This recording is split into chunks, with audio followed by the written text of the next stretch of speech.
Yes, we all have the inherent right to not communicate with someone. That's our choice. But if our choice is to stop communication cold with no explanation at all, then it walks that fine line of becoming immature and cowardly. In this video, we're going to talk about ghosting, why it's considered emotional abuse, why some people think it isn't, and how to move forward, whether you're the ghoster or the ghostee. So stay tuned.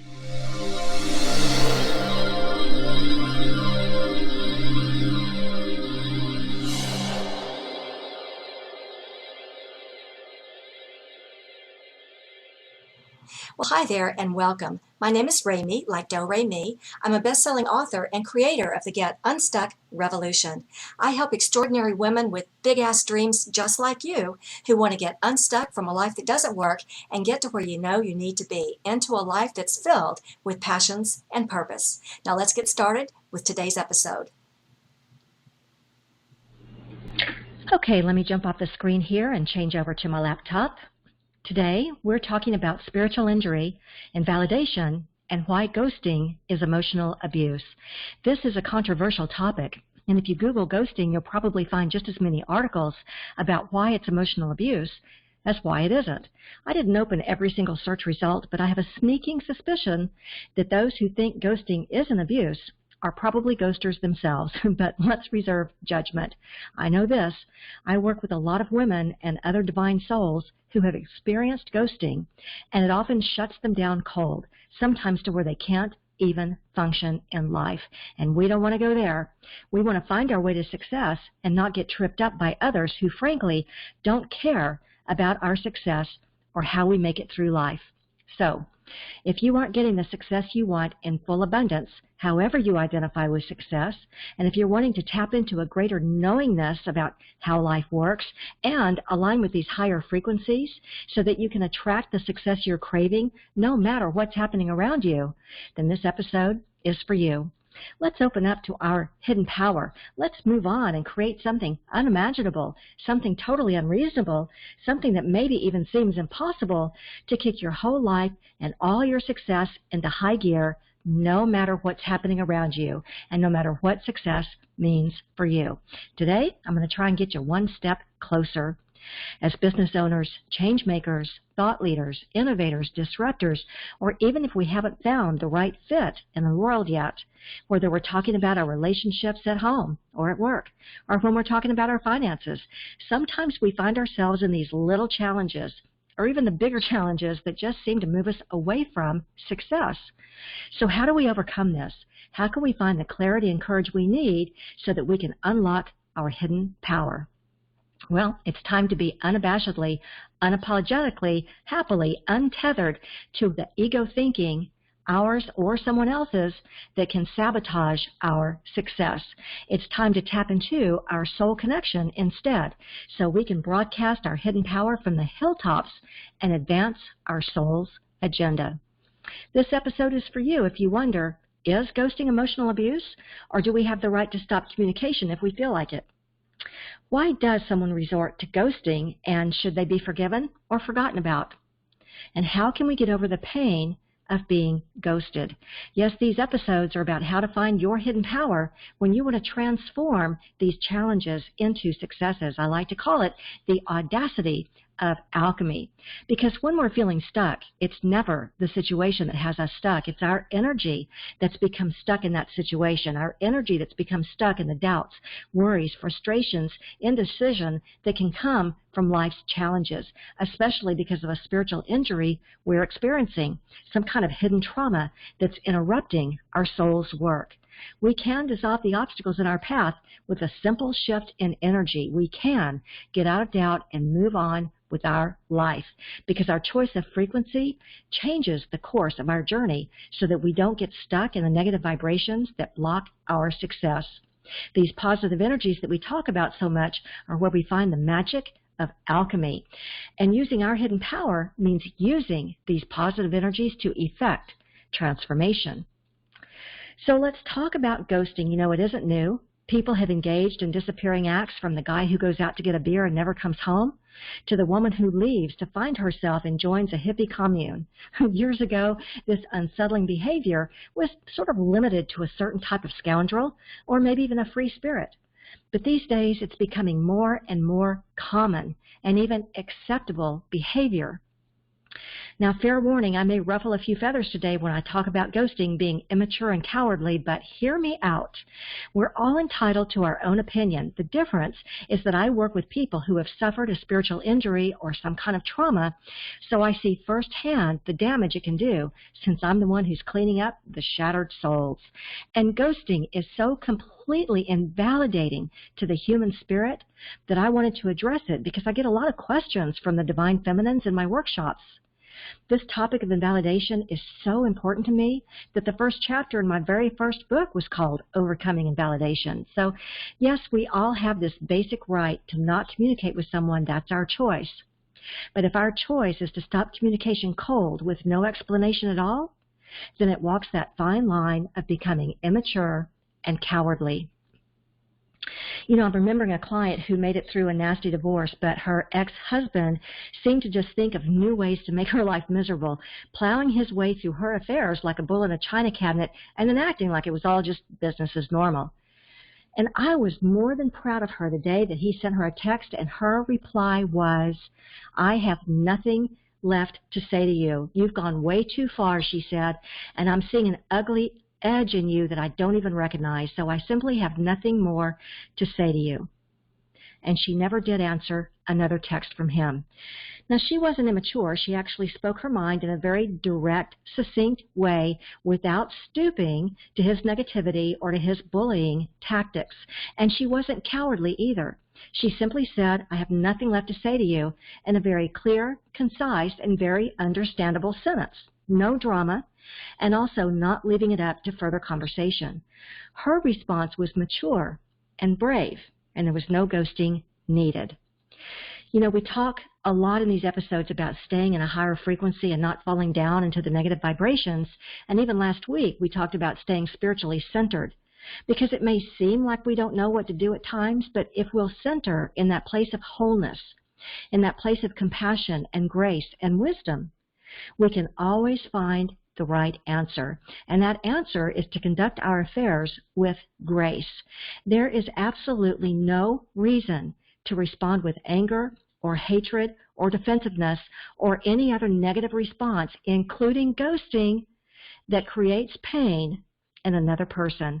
Because let's face it, if we create pain in another person, that's karma that we'll just have to deal with later. And who wants that? The idea, as we're growing and awakening and ascending, is to step outside of those karmic cycles that are filled with negative emotions. We have a choice. We always have a choice. Our choice of frequency can change the course of our journey. Now, before we talk about why people ghost in the first place, the physiological effects in the brain, and how to move forward, whether you're the ghoster who wants to make amends or the ghostee who just wants to be out of the pain, I just want to give you a quick reminder about our workshops. You know, if you already know that you're ready to dissolve life's obstacles that are on your path to success, if you already know that you're ready to do your soul's work and be a creator, then you might be ready for this amazing new tool to get you moving into some better patterns and frequencies where success can find its way to you. It's called the Alchemy Matrix, and it's going to help you, as they say, create your destiny.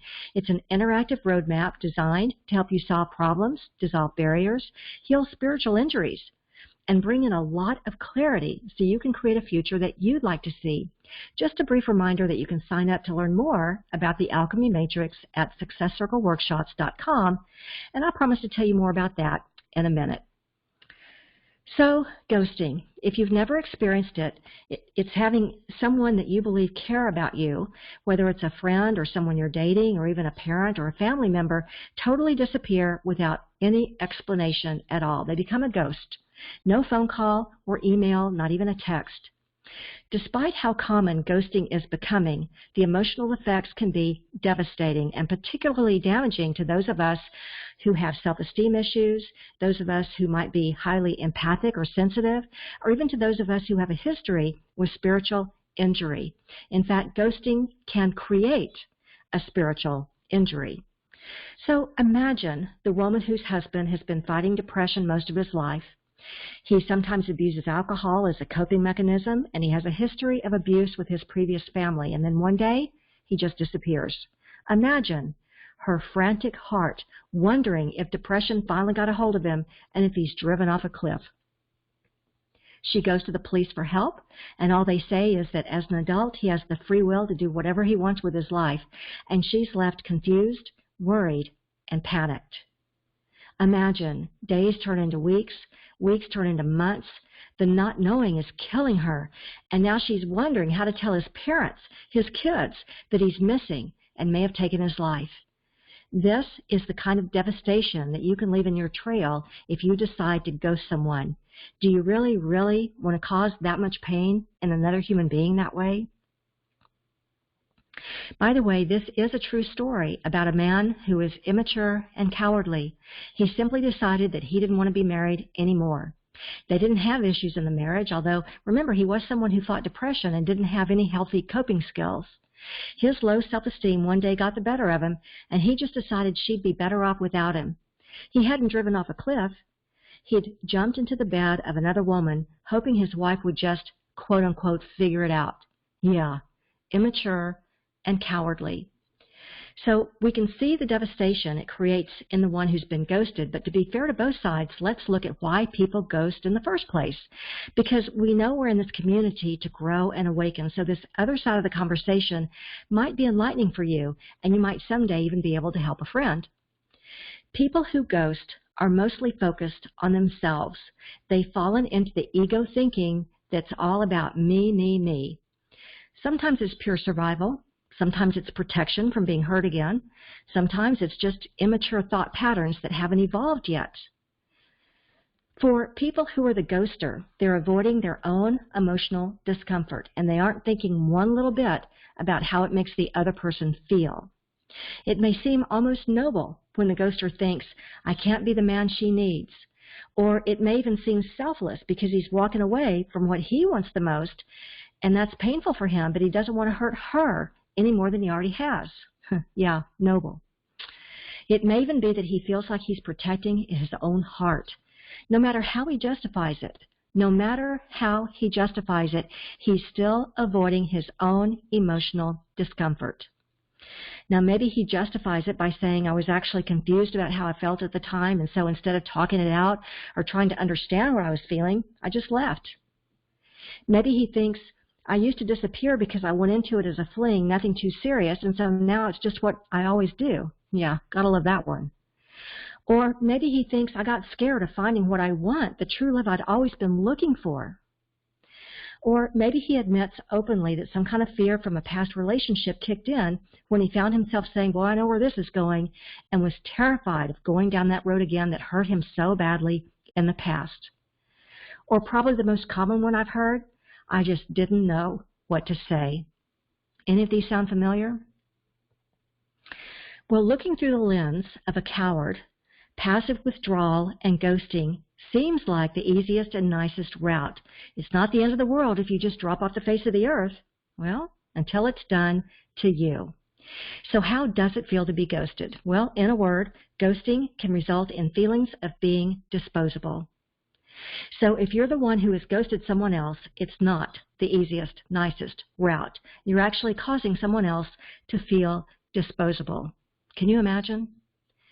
If you've known this person beyond more than a couple of dates, then it can be even more traumatic when you're being ghosted. When someone that we love and trust disengages from us with no explanation at all, it can create a spiritual injury because it's emotional abuse. It may not be in the same ballpark as physical abuse, but you know how the experts talk about how words hurt just as much as a physical blow? Ghosting someone can hurt just as much as other types of trauma, because at the root of trauma is often something we can't explain. To have a great, amazing, and deep connection with someone, to share your deepest fears and biggest dreams and your love from this very deeply centered place, and then all of a sudden never hear from them again, that's painful. No one deserves it. No one is beneath common courtesy. The complete and utter disregard is insulting. The lack of closure, it's maddening. You try and move on, but not before your self-esteem takes a hit. The only thing worse than being broken up with is realizing you didn't even matter enough to be broken up with. You didn't even matter. Let's look at this idea of you didn't even matter. If you've been following me for any length of time, you know this is one of the very primary definitions of spiritual injury, when someone tells you through their words or their actions, you don't matter. It's just the worst. And ghosting, it's one of the cruelest forms of torture because it leaves you with what ifs and what do I do now? And most of all, it can strip you of your identity so that you end up asking, who am I now? Yeah, it doesn't seem like such a nice or easy route anymore, does it? Well, this is a topic that I take very seriously because remember, I'm cleaning up the messes of people who have been emotionally abused through ghosting and all other types of spiritual injuries. So, why does it feel so bad? Well, emotional rejection activates the same pain pathways in the brain as physical pain.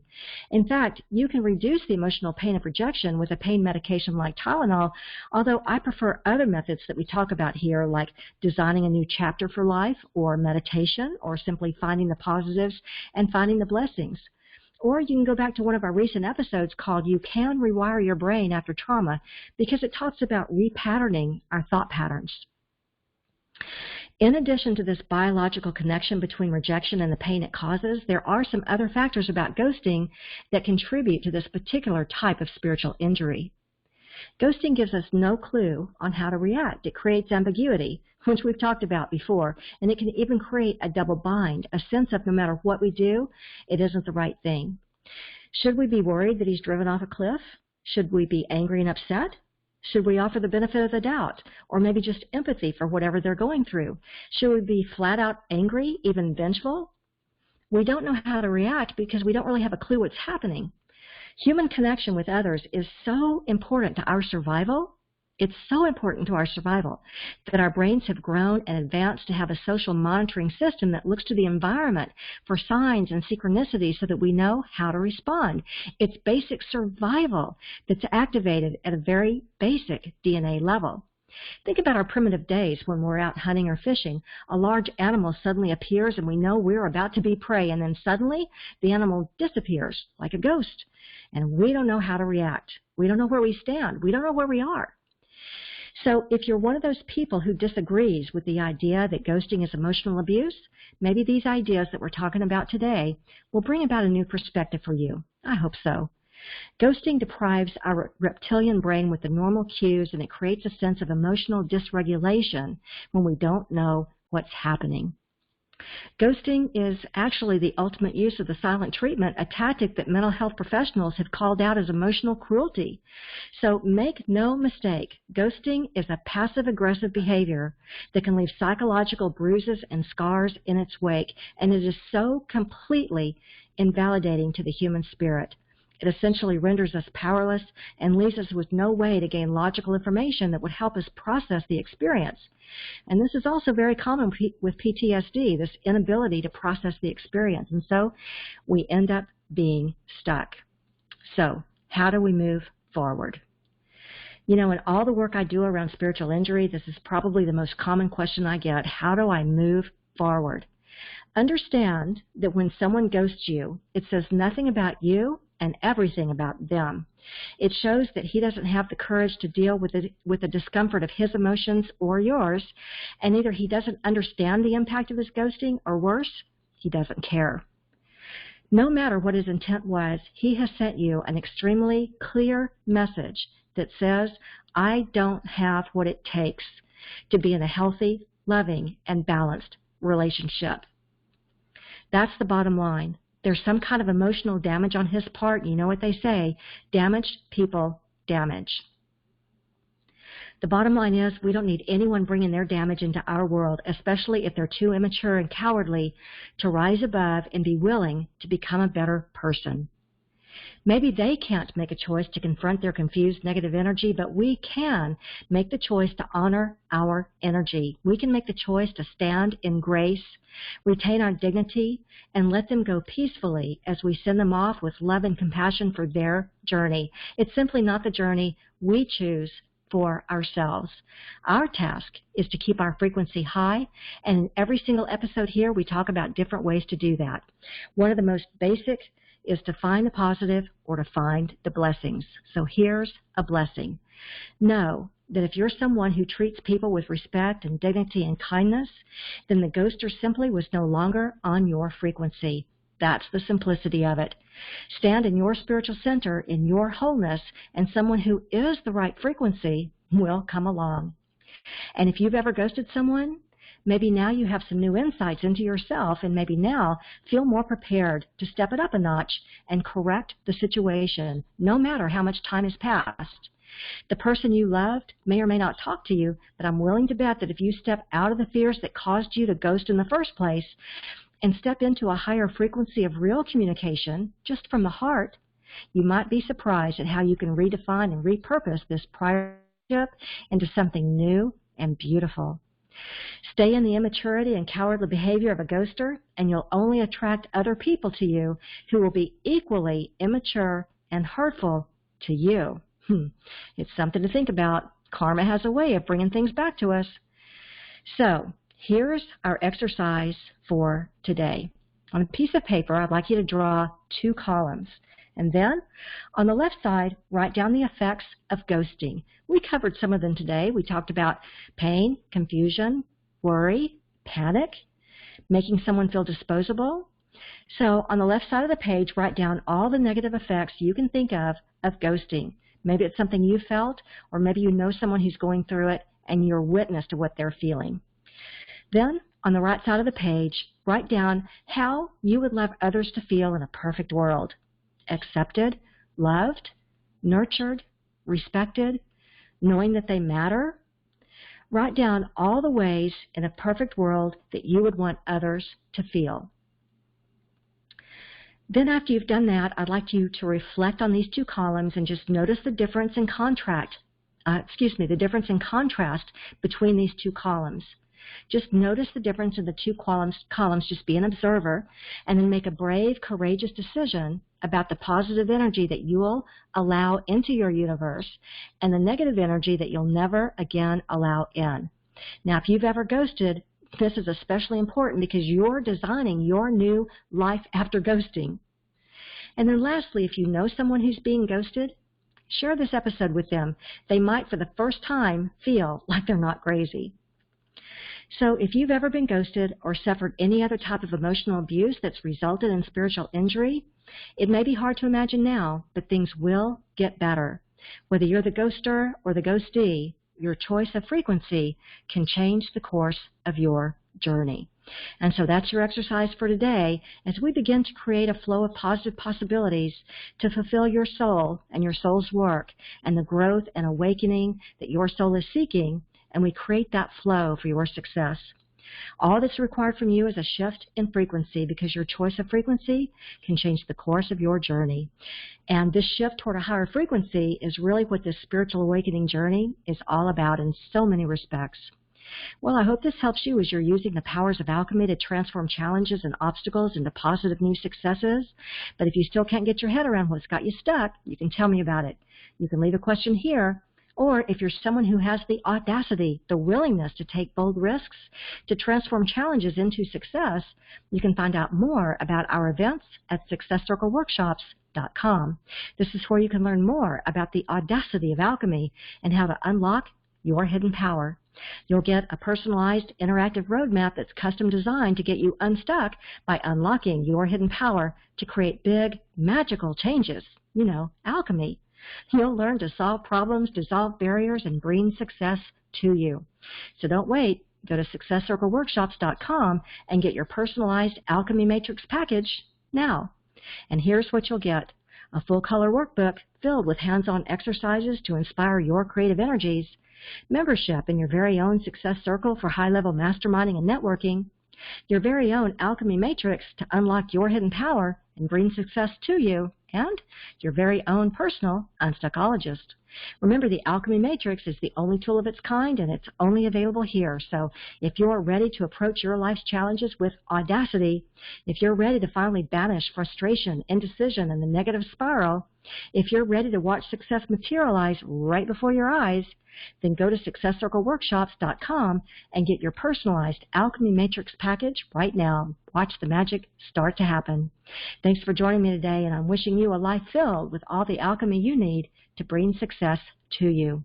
Feel free to share this video with anyone you know who's feeling stuck, and I look forward to seeing you in one of our upcoming Success Circles. You can find out more at successcircleworkshops.com.